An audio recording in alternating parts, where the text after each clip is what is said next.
itu kan di KPU tuh masalahnya banyak sebenarnya ya.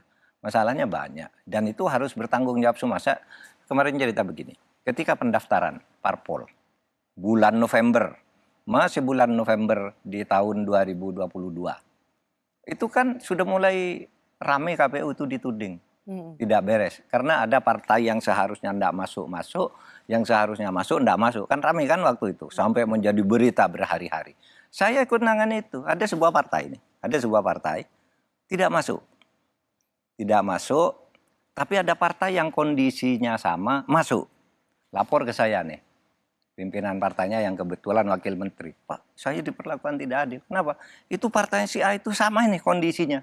Saya telepon ke KPU, waktu itu Bernard, saya telepon dulu, sekretaris sekjennya, Pak ini kok begini? Iya Pak, coba saya minta datanya, saya bilang. Habis itu dia ngirim data, ini sama, partai ini dan partai ini sama, kenapa yang ini masuk enggak? Iya Pak, nanti kita bicarakan di dalam. Besoknya masuk. Dan partai yang tadinya masuk, padahal sama kedudukannya itu, saya ikut pemilu akhirnya, ini dapat 0, sekian persen.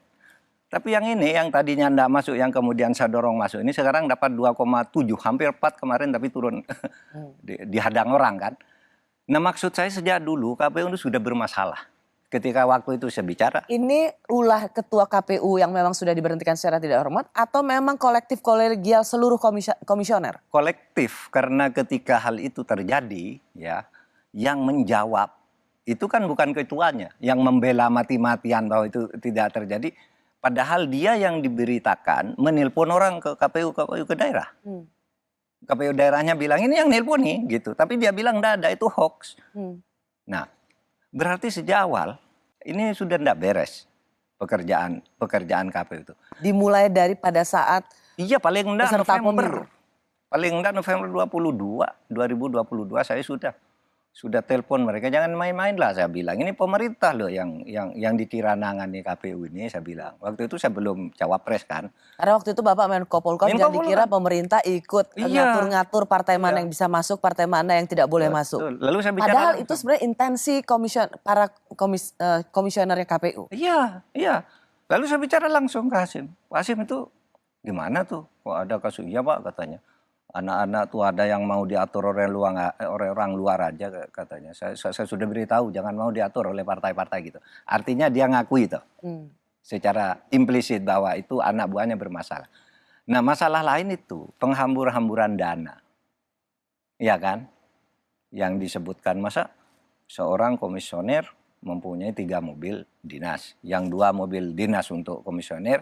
Yang 1 juga untuk komisioner tapi platnya merah. Ya ini plat khusus. Kan sama mobil dinas itu. Untuk apa?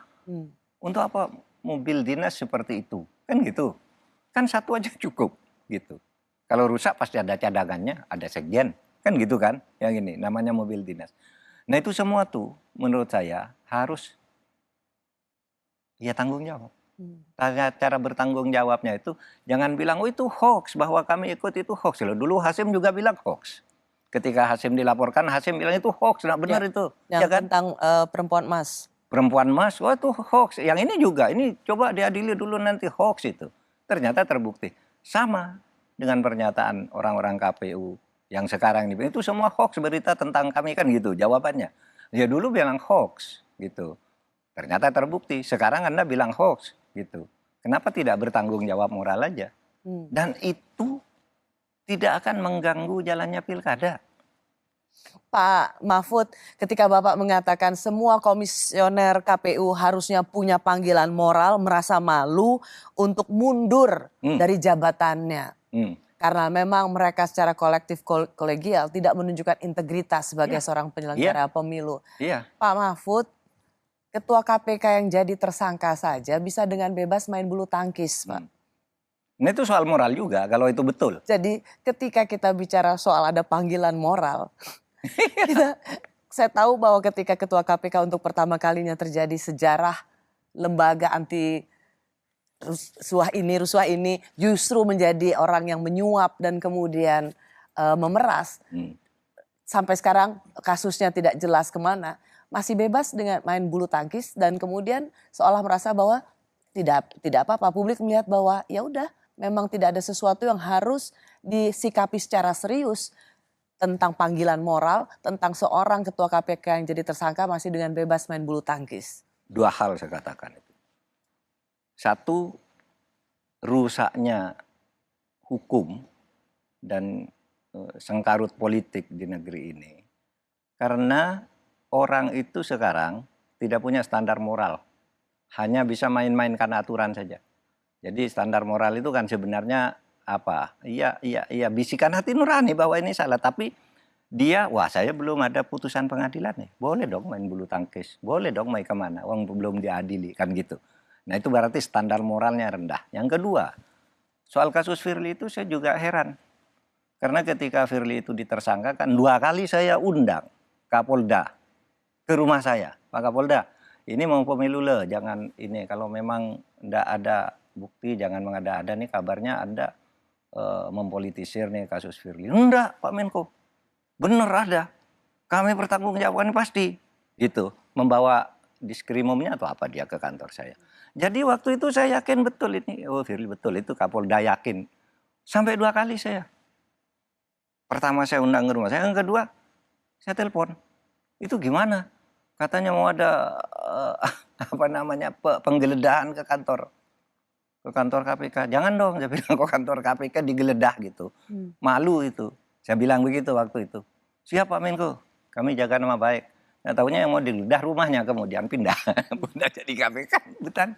Nah waktu itu saya meyakini betul Karyoto ini memberi keterangan kepada saya. Yakin 100% ada. Memberikan jaminan pada seorang Menko Polhukam waktu itu ya Pak? Meyakinkan. Tidak mengatakan yakin Pak Menko ini aja diskrimumnya. Jelaskan, tolong jelaskan. Kapolda Metro Kapolda itu Pak Karyoto. Ya, melaporkan kepada seorang Menko Polhukam pada waktu itu. Iya, saya panggil karena tugas saya kan agar pemilu tidak gaduh. Kenapa sekarang kok ketua KPK mau ditangkap kan gitu waktu itu. Nah, itu yang terjadi sebenarnya dan kemudian ya menjadi karena kemudian terkasus dengan kasus Yassin Limpo kan ini. Nah, itu dalam persidangan Pak Mahfud, hakim menanyakan awalnya 500 juta sama ada yang 800 juta. Lalu SCL mengatakan ya kurang lebih seperti itu yang mulia. Jadi saya pikir persahabatan saja dengan Pak Firly. Saya sama-sama di kabinet dan biasa duduk berdekatan dengan beliau. Sudah ada pengakuan memberikan uang tapi karena bersahabat sesama anggota kabinet. Apakah menurut Bapak ini juga membuat Kapolda enggak masuk akal. Pasti orang tidak percaya persahabatan kok sampai sejauh itu gitu. Kenapa tidak Pak Firly aja yang ngasih ke dia? Kok dia yang ngasih Pak Firly? Kan gitu kalau persahabatan saling ngasih kan. Saya mewawancarai mantan Ketua KPK Agus Raharjo waktu itu Pak Mahfud. Ya. Terus Pak Agus saya juga mengatakan belum pernah sepanjang sejarah KPK terpuruk seperti sekarang. Ketua KPK-nya menjadi tersangka. Tapi kemudian juga kasusnya tersendat. Apa yang dikatakan oleh Pak Agus Raharjo waktu itu karena adanya saling sandera di antara yang dua-duanya sebenarnya pernah menjabat sebagai deputi di KPK. Apakah Pak Mahfud juga mencium hal yang sama atau merasakan hal yang sama? Mungkin saja saling sandera bisa gitu. Antara siapa maksudnya antara Pak Karyoto dan Pak Firly kan? Ya saya mendengar kasus-kasus itu karena itu. Lalu ada isu dikaitkan, seperti dikatakan Firly kepada saya, ada nama ini jangan lupa. Saya juga ketemu sama Firly, ada nama ini jangan lupa katanya. Saya ini dipojakan karena saya mau nangkap orang ini gitu.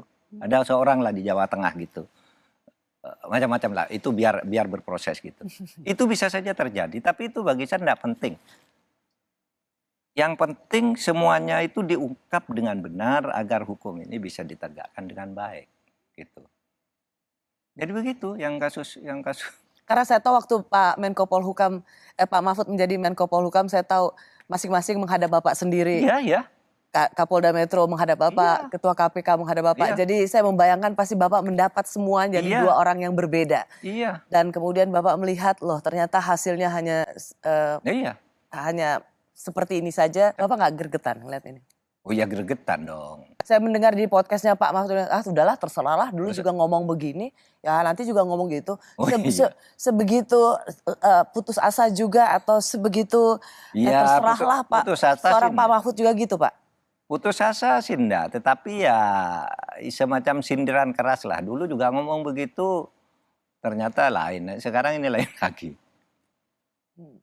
Iya kan, sama. Tapi ya kamu juga, saya juga, Rosi, jangan putus asa. Di mana kita berada, kita tetap harus berjuang dari sisi yang kita bisa lakukan. Iya kan? Selama ini kita lakukan, ya sudah, mari. Lewat mana? Saya lewat civil society, lewat kampus, dekati generasi-generasi muda untuk masa depan mereka. Yang wartawan silahkan, jurnalis, yang pemerintah bekerja dengan baik di pemerintahnya, kita semuanya harus berkontribusi untuk kebaikan bangsa ini. Bapak tadi menyebut soal kampus karena baru saja hari ini Majelis Dewan Guru Besar Perguruan Tinggi Negeri Badan Hukum se-Indonesia mengeluarkan seruan supaya soal proses meraih jabatan guru besar atau profesor. Jadi kita akan bicara soal runtuhnya moral yang tidak saja di penegakan hukum tetapi juga di dunia akademik. Saya masih bersama mantan Menko Polhukam Profesor Mahfud MD. Pak Mahfud, sebelum saya bicara soal seruan dari Majelis Dewan Guru Besar Perguruan Tinggi di Indonesia, saya mau masuk dulu bahwa Balek di DPR sudah memberikan semacam aba-aba atau menyetujui bahwa adanya amandemen pada undang-undang yang kemudian membuat One Team Press itu diganti lagi atau kembali lagi ke Dewan Pertimbangan Agung. Saya tahu Pak Mahfud waktu itu pernah sebelumnya kalau nggak salah di bulan Maret begitu atau April karena wacana ini sudah ada. Ya. Dan Pak Mahfud bilang buat apa? Hanya buang-buang anggaran, bagi-bagi. Dan kemudian di legislatif ternyata sudah ada sinyal yang menguat ke arah itu. Membuat kita menghidupkan kembali ke DPA.